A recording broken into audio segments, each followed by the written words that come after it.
Spatial computing is a technology that makes the invisible. And among all fields, life sciences may be where spatial computing shines the brightest. Many people know about DNA, but RNA remains relatively unfamiliar.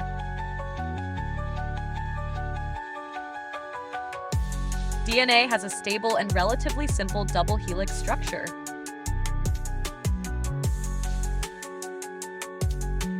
In contrast, RNA is a single strand that folds and twists into complex shapes. But to observe the structure of RNA in a lab, we need expensive equipment, significant time, and expertise.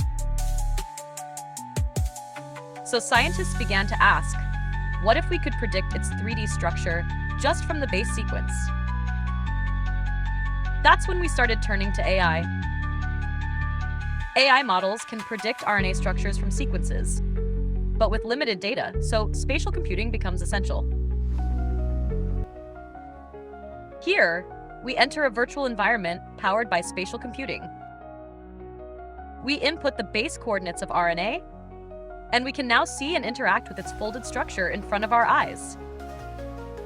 Instead of reading sequences on a monitor as plain text or numbers, we project the structure into real 3D space and follow its form visually with naked eyes.